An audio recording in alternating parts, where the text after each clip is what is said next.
Shevi'i of Parshat Teitzei. Continuing with the fact, as we mentioned in last week's Parsha of Shoftim, the fact that we are in Elul, we will be trying to relate a theme of Shevi'i to Elul. And we will connect this to an acrostic of Elul. Last week, we related to the acrostic of the issue of Mishloach Manot Umatanot Levyonim, that spells an acrostic of Elul, and the acrostic that will be the superscript, if you will, of this week's Dvar Torah is perhaps the most famous acrostic of Elul, that Elul is the celebration or the moment of the love between Am Yisrael and HaKadosh Baruch Hu and God, the people of Israel and God, or between the individual soul and God, depending on the meaning of the mashal, which is represented by the pasuk in Shir Hashirim, Ani lidodi v'dodi li, in which the woman says, I am to my beloved and my beloved is to me. And the woman represents the soul of the individual or the people Israel, and the dod represents God. Ani lidodi v'dodi li. And all of this is somehow going to be related to Amalek. Let's see. The parsha of Amalek in Teitzei, what we know as Parsha Zachar, is about the danger that Amalek represents and the need to completely timchet zecher Amalek. You have to completely destroy it, erase the memory, the very memory of Amalek. Mitachas hashamayim, from underneath the heaven. Amalek is absolute evil in some way, to understand. Chazal say, and Rashi quotes this, that to understand the issue of Amalek, you have to understand the immediately preceding issue in Shevi'i, also in Shevi'i of Parshat Teitzei, which is about the issue of honest weights and measures. Right? In the good old days, they used to have a weight. It was a weight of 1 kilo, and you put it on, and you wanted a kilo of apples, and they would balance out. Now we have other kinds of scales, and we have inspectors to check that somebody hasn't fiddled with them, to give you to give you less than you're paying for, and so on and so forth. But when you have weights, you could shave them down. Okay? They could say a kilo, but they've been shaved down. You could have a measuring cup that seems to be, but you have made it thinner in some way, and there isn't really a gallon in it, or a quart in it, or a liter in it, and so on and so forth. So you're not allowed to have an improper weight or any part of improper measurements in which you're doing business with. And of course you're not allowed to use it, but the Torah says not only are you not allowed to use them, you would need a parsha for that, because that's stealing, right? But you're not even allowed to possess them. Lo yiyelecha bekischa even va'oven gedola uktana. Lo yabebeitcha efa ve'efa gedola, right? You have to have honest weights, and if it is no longer a valid weight, you can't say, I'll put it aside, I'll keep it on the side, I won't use it, chas v'shalom, I won't use it, right? But you can't have it at all. You can't have it at all, right? The Svarno says on this, Lo yeh l'cha b'beitcha eifa ve'eifa, right? He says the following thing, that achar shehizkir darchei hashrat shechina b'Yisrael, after the Torah has talked about how you can have the indwelling presence of the Shechina among the people of Israel, the Torah warns, shelo bilvad sanei hakel et ivut hadin. It is not alone that God hates, despises corruption of the law. In other words, thievery, chicanery.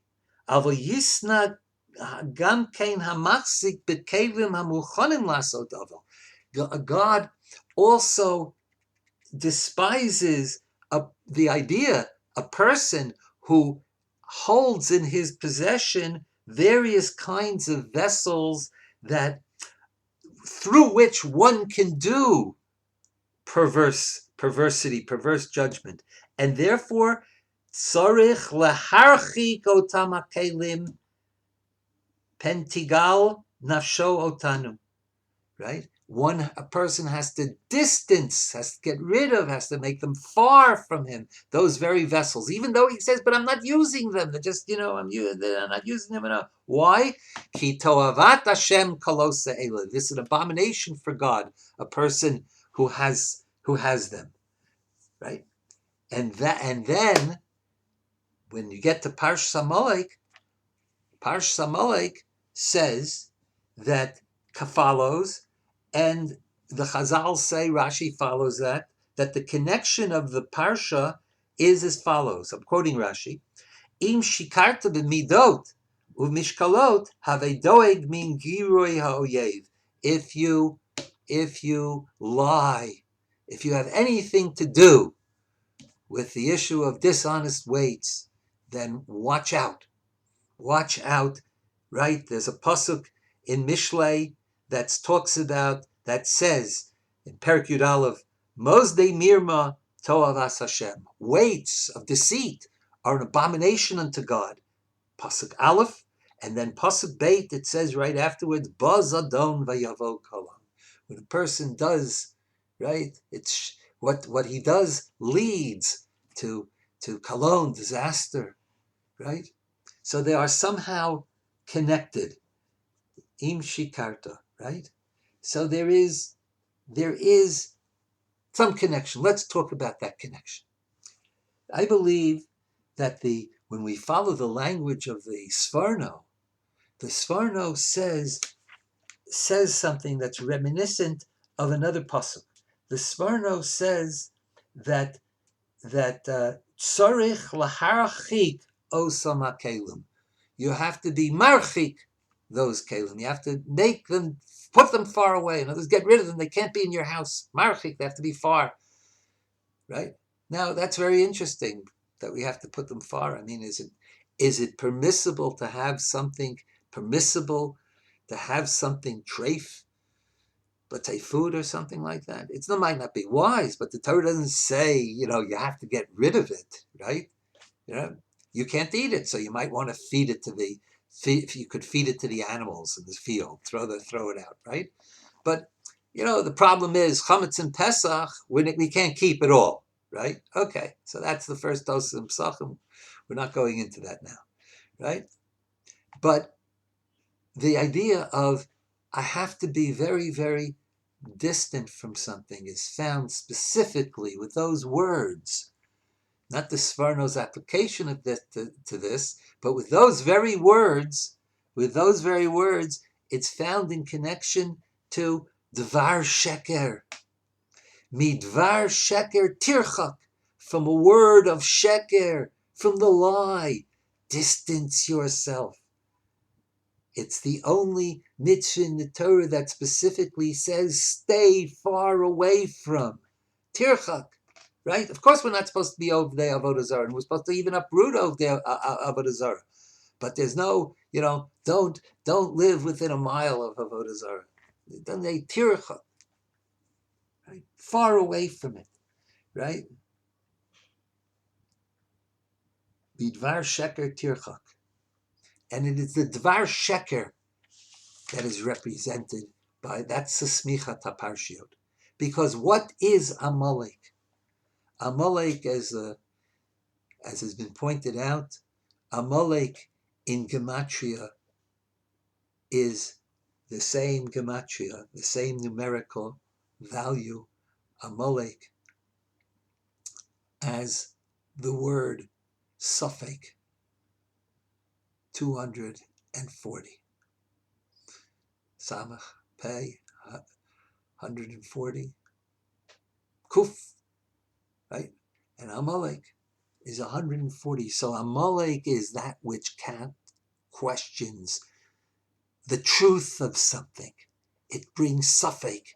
It's against the absoluteness of truth. What absoluteness of truth? The absoluteness of truth, and this is what a pasuk says, right? That Amalek is contrary to the existence of God in the world. Amalek is lo yarei Elokim, right? Timchesh zecher Amalek, right? It has to be destroyed.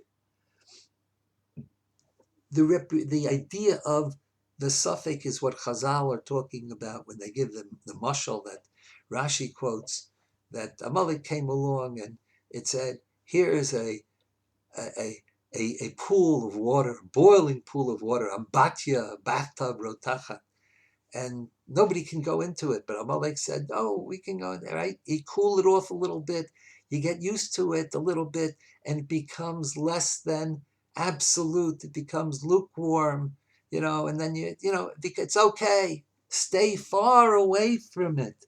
Stay far away from it. The Amalek is the suffix. There are no those truths which are important are being challenged by Amalek. They say, but maybe this and maybe that. In the Declaration of Independence, the introduction to the Declaration of Independence in America, is Thomas Jefferson wrote, we hold these truths to be self-evident, right? That each man is endowed by his creator. They're part of the self-evident. The self-evident of self-evidence is that there is a creator, that the God, right? The Rambam in the very beginning of Mishnah Torah says that that's the fundamental point, that there must be, and it seems the way the Rambam's argument presented simply at the beginning of Mishnah Torah is that it's self-evident. Nothing comes of nothing. King Lear. Nothing comes of nothing. Nothing it comes out of nothing. There has to be an original cause, a primal cause, right? And avodah zarah, idolatry, is that which challenges that. That's what avodah zarah is. We're not talking about some ultimacy of avodah zarah. Okay. And so the Rambam paskins that he can't even have doubts that avodah zarah could be possibly what we're talking about when we're talking about the ultimate cause of all of reality, which is God. And so Jews, atem edai, you are witnesses. Witnesses must tell the truth. The Navi says, Am Yisrael, atem edai nu Hashem. You are my witnesses. Witnesses must live. If telling the truth is the way we live our life, then we have to live our life in truth. Tshuva. Now we come to tshuva. Tshuva is a testimony, and the testimony better be true. The Rambam in Perek Beis of Hilchos Tshuva says that a person has to be v'yo'id olav yodea talumot. Call to witness the one who knows the secrets of the heart, of my heart, that I am really doing tshuva and I'm not going to do the sin again. This is Yo'id Olav Yodea Talumat. Yom Kippur, there's a joy in Yom Kippur. Chazal say that there were no Yomim Tovim to Yisrael compared to the simcha, if you will, of Tu B'Av and Yom Kippurim. Tu B'Av and Yom Kippur, and the the uh, the attempt to join couples together. They're dancing in the Kramim, and that the imagery of the mashal in that mashal is that Yom Kippur is the time in which we, perhaps being wayward during the year, resolve to once again come back to the Dod, once back to Anila Dodi V'Dodi Li. It's the engagement, it's the marriage again, and there is no simcha like that. It's brought down in the name of the Rambam, although we haven't found it in the Rambam, but it's brought down in the name of the Rambam. Ein simcha. There is no joy in life. K'atarat hasveikot, like the resolution, which means the, the, the, the removal of the safek, of the doubt. There's a certainty. There is the bond.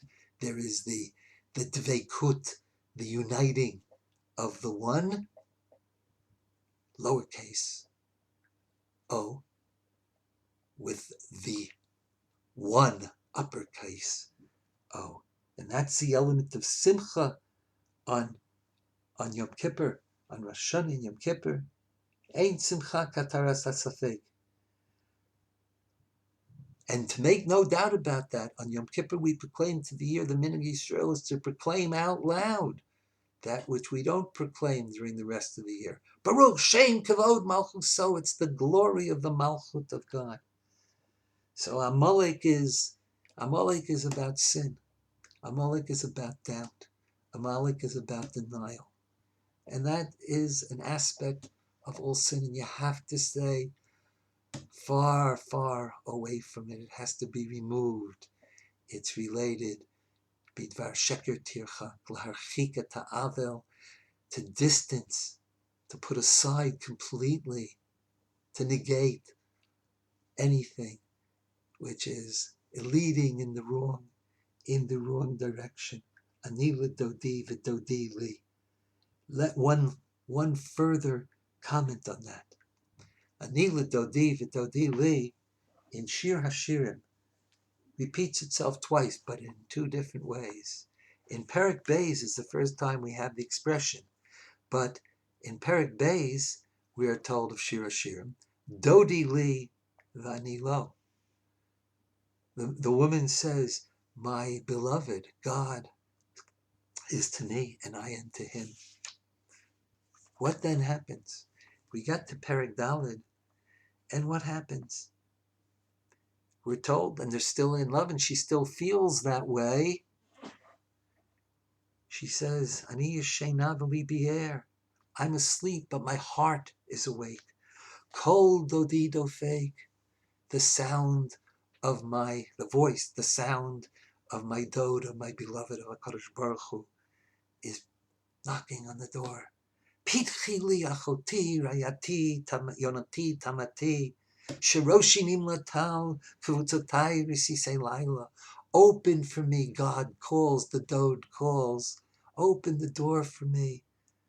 And what do we respond? What do we respond? Do we jump out of bed to open the door? Do we say, oh, my dream come true? We say, Pashatati et kutanti. I've taken my robe off. Echacha el Moshena. How could I put it back on again? Rachatzti et raglai. I've washed my feet. Echacha atan fame. How can I walk to the door and go, perhaps run along with you? How can I make them dirty? Dodi shalach yado min achor umei hamulo. Right, I'm stirred up, she says. And then kamti ani liftoch ladodi. So I get up to open the door, right? And what happened? Patachti ani ladodi. I opened the door, but dodi chamak avar. Right? He's gone. Right? How could she have said that? She dreams of him, and yet when the knocking comes at the door and the sound of his voice is Pitchili rayati, right? Open for me, open the door, let me in, let me be with you. She says, I can't now. And She realizes how foolish I've been. How foolish I've been. She goes running out into what have I done? She goes running around searching for the Dode, searching for the beloved, for the male, the man, the beloved person, the prince, the king, HaKadosh Baruch Hu, right? And they say the Shomrim, the guards of the city, say, Madodech bidoda yafa banashim. What's special about him? And she says, Dodi, tzachli adam dogu mirvavo. And she speaks the glory of her beloved. But she didn't answer the door, right? And she then says, right, Ana halech dodei, right? But in the end, she says, Ani lidodi, vidodi lo. Yafa atrayati ketirza, right? She finds the Dode. But it's switched. It's not Dodi li vani lo. She says, Ani lidodi, vidodi lo. What has happened here? The meaning of Ani lidodi, vidodi li, as an acrostic for Elul is the point in time when we recognize that we weren't opening the door to God, that God called us, and we distanced ourselves. We couldn't open the door. Perhaps it's worse than that. But there's a moment when we realize what we've done and we go searching for God. That's called tshuva. And tshuva is ani lidodi, lidodi li. Tshuva is Elul. Tshuva is the joy of the rejoining when it seems that everything is lost, that the bond has been broken. HaKadosh Baruch Hu should give us the wisdom to understand the evil of Amalek, the pain and the lie of the Safek, and the beauty and the opportunity of Ani L'Dodi, L'Dodi Li.